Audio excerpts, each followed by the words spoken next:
Salam sejahtera, anda bersama saya Nala Huda dalam Awani Global. Pada 24 Jun lalu, bekas Presiden Filipina Benigno Aquino meninggal dunia dan pemergiannya ini bukan sahaja dirasai rakyat Filipina, malah di seluruh rantau Asia Tenggara, di mana seluruh rantau ini diingatkan tentang legasi beliau dan juga keluarganya memperjuangkan demokrasi dan juga mencapai perdamaian dan keamanan di selatan Filipina. Namun bagi kebanyakan anak muda, tidak sempat mengenali pengorbanannya dan juga kepimpinannya di Filipina itu, dan pastinya mungkin ramai yang tidak tahu tentang legasinya cuba mencapai perdamaian di Mindanao di selatan Filipina. Jadi pada jam ini kita ingin mengenali kepimpinannya dan juga usahanya mencapai proses perdamaian itu, juga dengan penglibatan Malaysia, dan Profesor Dr. Kamarul Zaman Askandar merupakan koordinator unit pendidikan dan pendidikan untuk perdamaian USM, pernah bersama dengan Presiden Aquino semasa program perdamaian untuk Mindanao di Hiroshima pada 24 Jun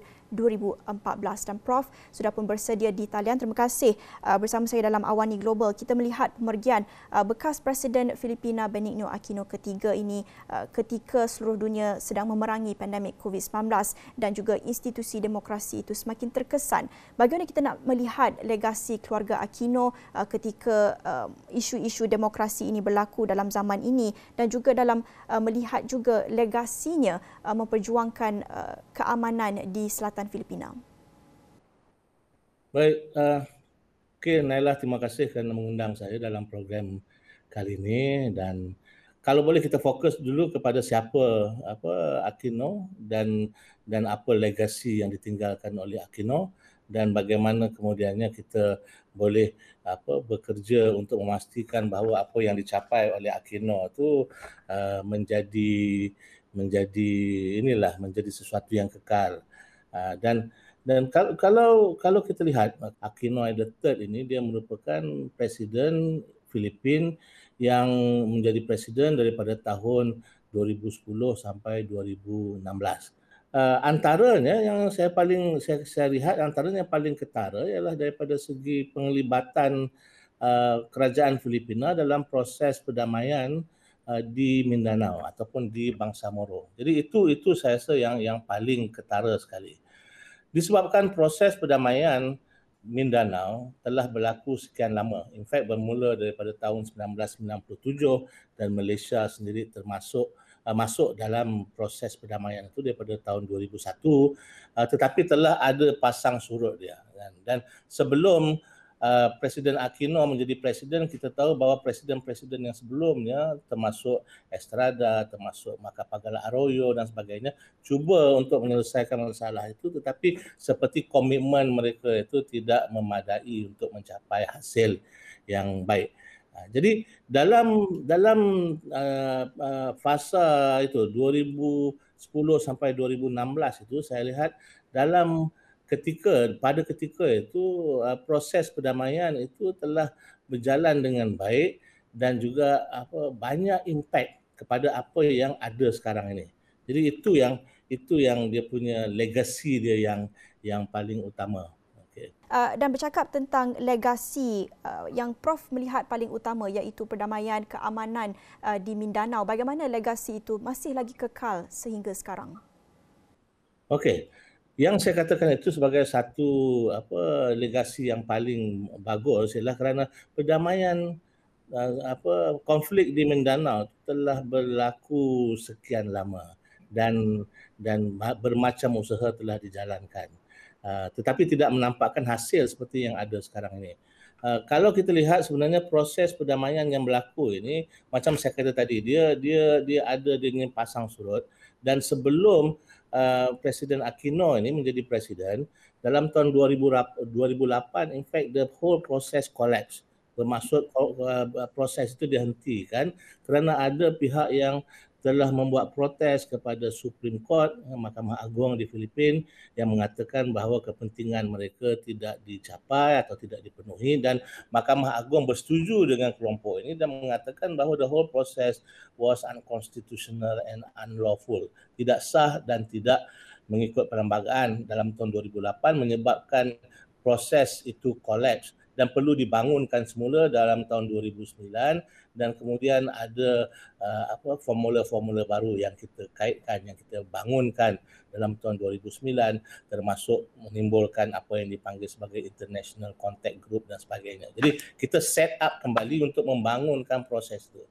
2010 Presiden Aquino masuk, dan Presiden Aquino masuk sebagai presiden memberi nafas baru dalam proses perdamaian di Mindanao.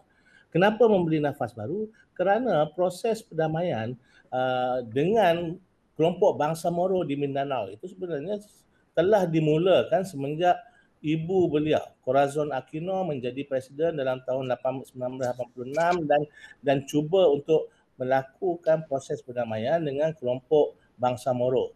Dan ada pertemuan-pertemuan tapi tak berjaya. Jadi kemudian diambil alih oleh presiden-presiden lain.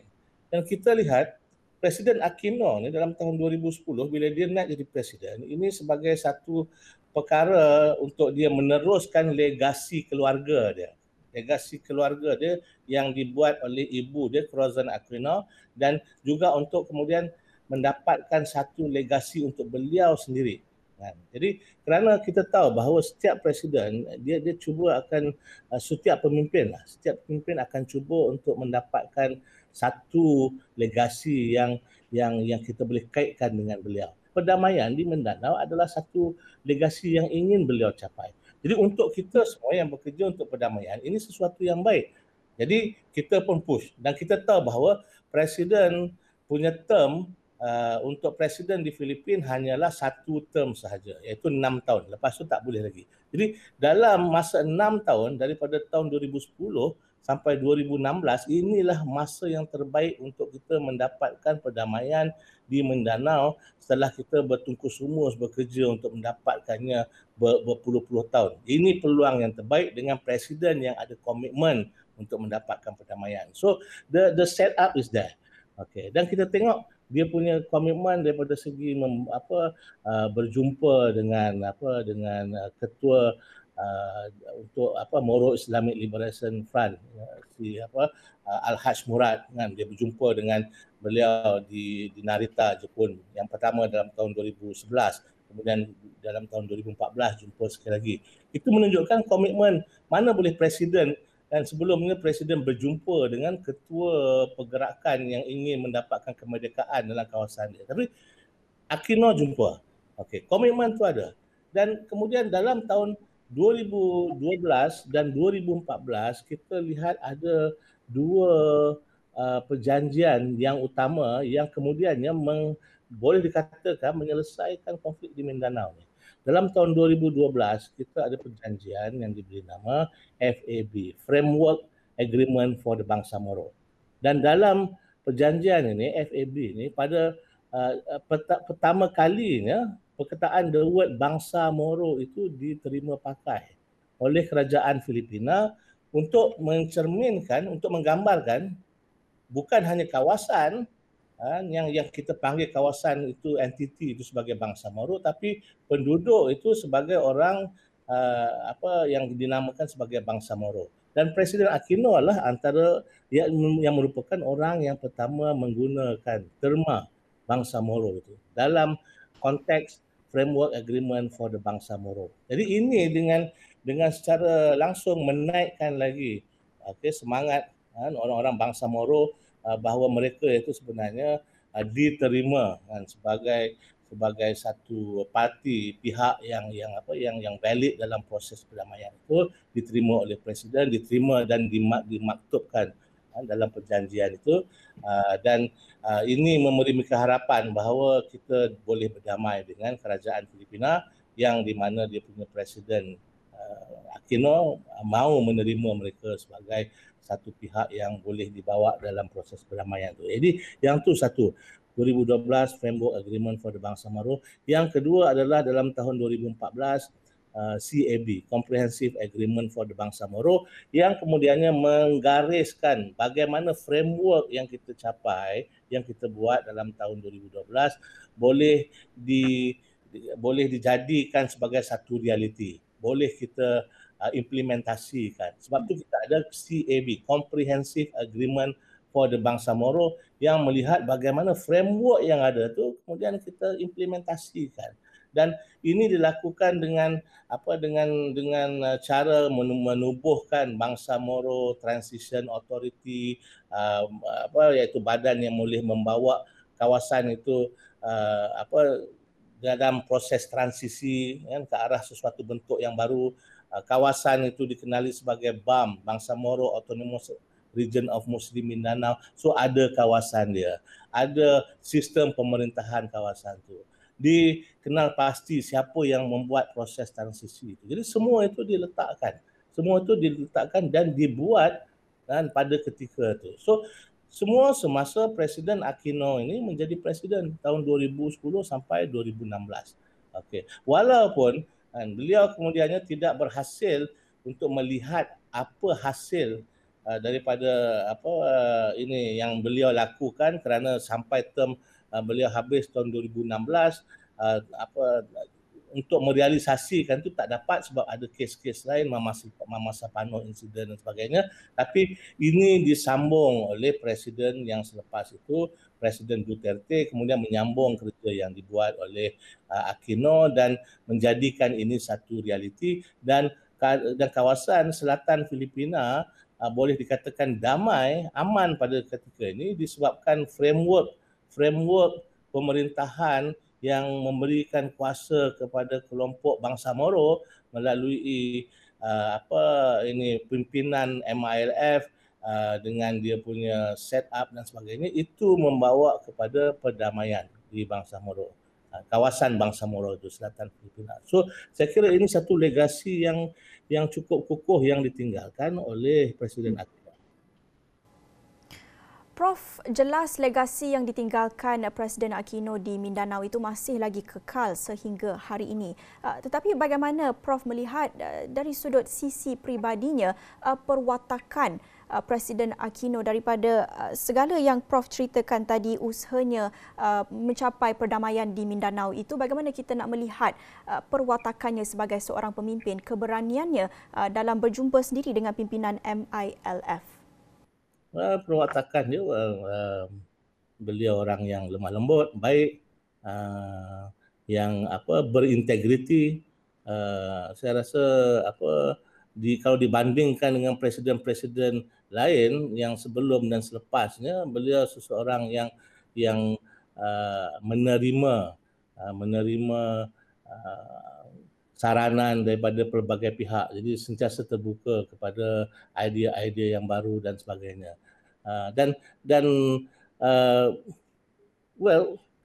Personality dia macam tu kan. Orang dia soft spoken,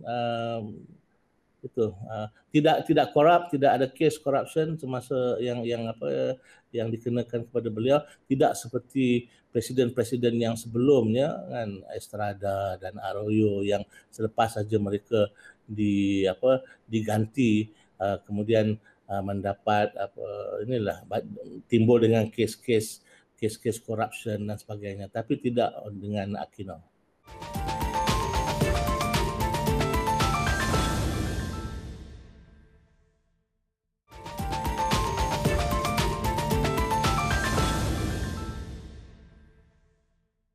Prof, tadi ketika menceritakan tentang legasi di Mindanao itu, sebenarnya usaha Presiden Aquino meneruskan usaha ibunya sendiri untuk cuba mencapai perdamaian di Mindanao. Dan bercakap tentang legasi keluarga Aquino itu juga sangat signifikan, bukan saja di Mindanao tetapi dirasai seluruh rakyat Filipina. Jadi kita nak menceritakan juga tentang keluarga Aquino di sini, empayar yang ditinggalkan dan legasi yang cuba diteruskan Presiden Benigno Aquino.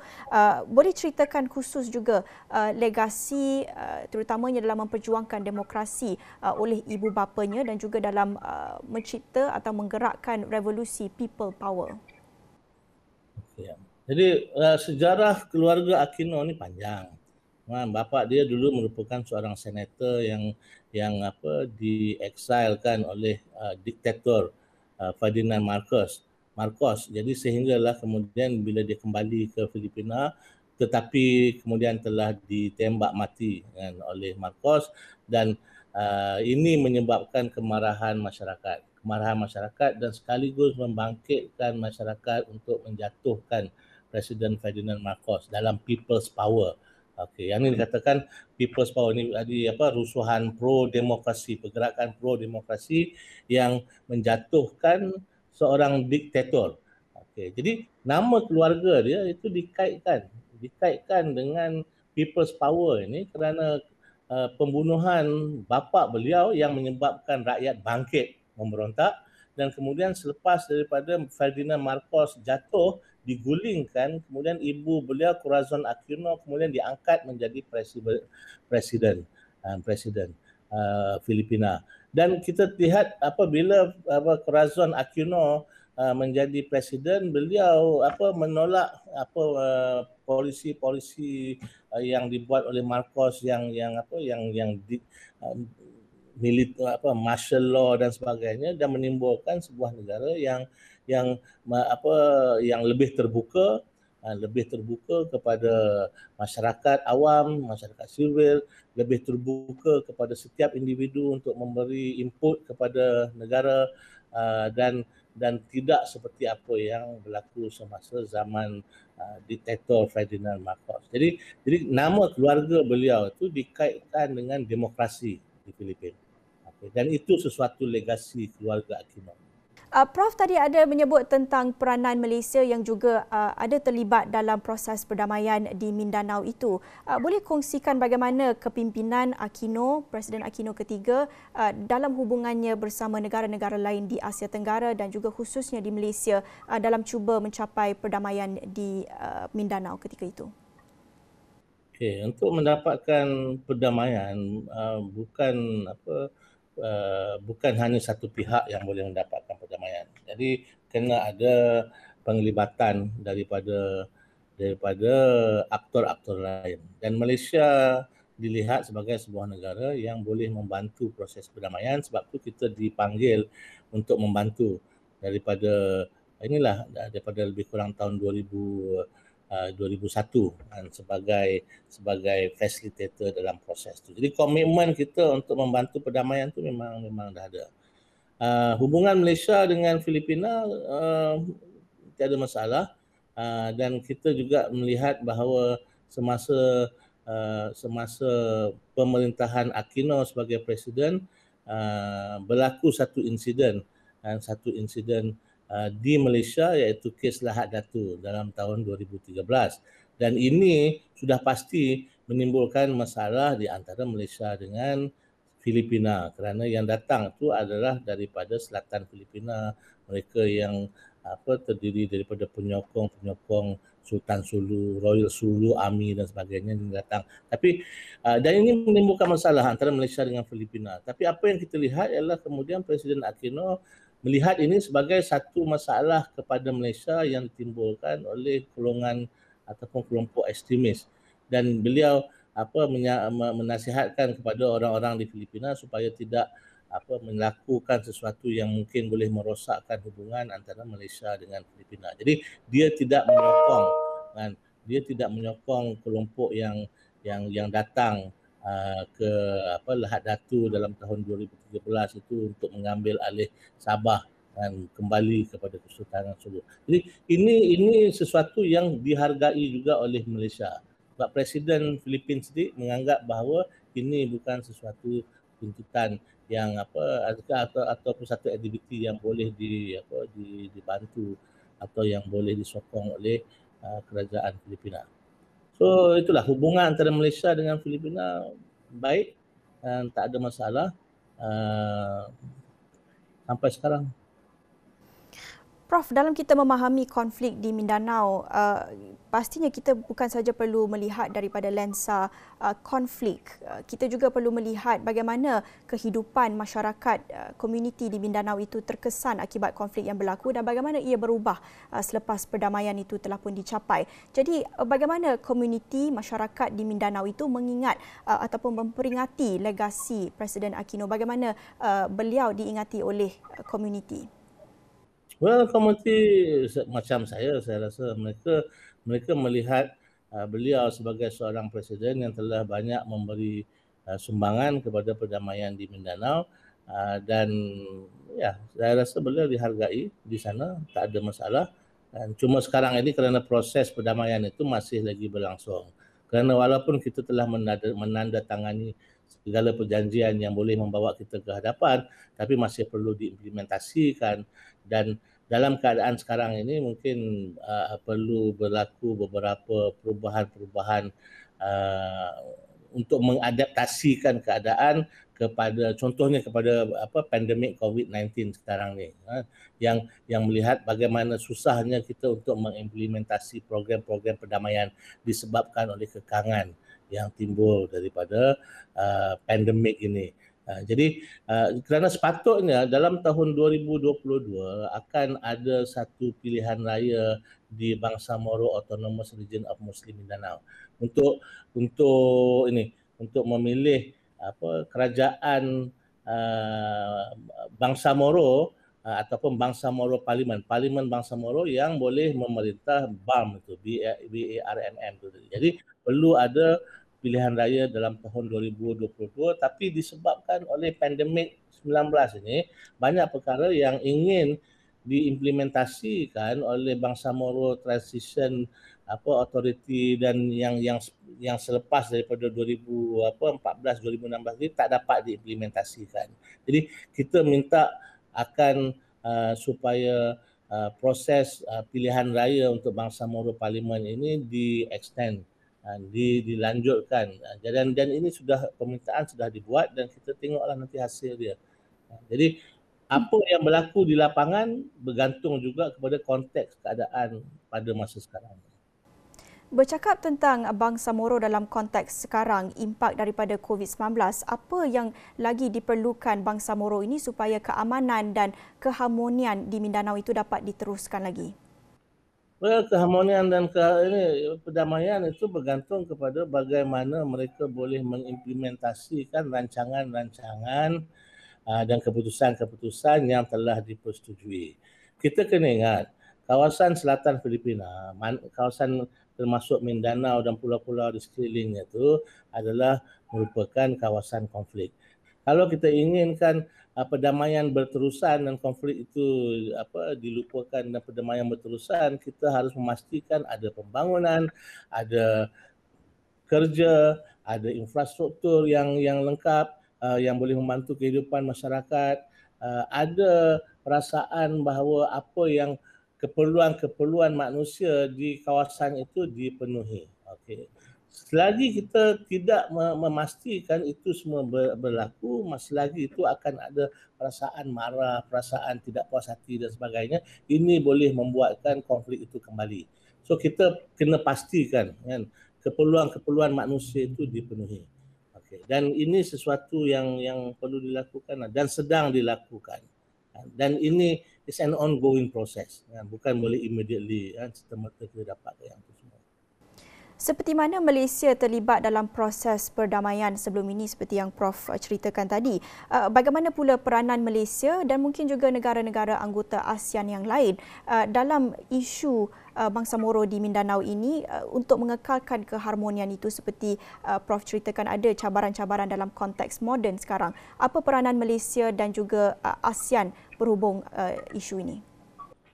Peranan Malaysia, kita masih lagi berperanan kerana kita masih lagi merupakan fasilitator kepada proses perdamaian, dan sehinggalah ada exit agreement, satu perjanjian mengatakan tugas kita telah selesai, dan selagi tak ada perjanjian itu maka kita meneruskan. Jadi daripada segi fungsi kita sebagai facilitator, sebagai sebahagian daripada International Monitoring Team dan sebagainya, itu memang kita masih lakukan. Apa yang selain daripada itu, apa yang kita boleh lakukan ialah sama-sama kita tolong membangunkan Mindanao, membangunkan kawasan Bangsamoro itu supaya dia boleh lebih maju daripada apa yang ada sekarang ini. Jadi kita seharusnya terlibat sama dalam proses pembangunan ekonomi di kawasan itu. Sebab kita tahu selagi ekonomi masih lagi tidak baik, selagi masih tidak ada pembangunan, masyarakat akan merasa tidak puas hati dan mungkin akan membuat lagi macam-macam tuntutan. Jadi Malaysia dan negara-negara lain, terutama negara-negara jiran seperti Indonesia dan Brunei, seharusnya meneruskan usaha untuk membantu selatan Filipina itu keluar daripada kepompong konflik dan masuk ke dalam satu era baru, iaitu era pembangunan dan perdamaian di Mindanao. Jadi kita ada contohnya macam East Asia Growth Area, BIM IAGA, kan? Brunei, Indonesia, Malaysia, Filipina, East Asia Growth Area, dan kawasan ini yang melihat keempat-empat negara ini boleh membantu satu sama lain, dan kalau Mindanao dan selatan Filipina maju dan aman, ini akan memberi impak yang positif kepada kita. Sebab kalau konflik berterusan, akan sentiasa ada pelarian-pelarian daripada kawasan itu yang datang ke Sabah, yang datang ke tempat-tempat lain di Indonesia. Dan ini menimbulkan konflik-konflik sampingan. Jadi kalau kita nak menyelesaikan masalah kita kena bantu kawan kita menyelesaikan masalah mereka. Dan ini sesuatu yang harus kita teruskan. Ya, Prof, diharapkan legasi Presiden Aquino ketiga dan keluarganya dalam mencapai perdamaian di Mindanao itu diteruskan bukan saja oleh Malaysia tetapi negara anggota ASEAN lain supaya kita dapat melihat pembangunan yang mampan di selatan Filipina. Terima kasih kepada Profesor Dr. Kamarul Zaman Askandar, Koordinator Unit Penyelidikan dan Pendidikan untuk Perdamaian USM, ceritakan tentang legasi Presiden Benigno Aquino ketiga yang meninggal dunia minggu lepas. Terima kasih. Itu saja masa yang kita ada dalam Awani Global bersama saya Nala Huda. Salam hormat.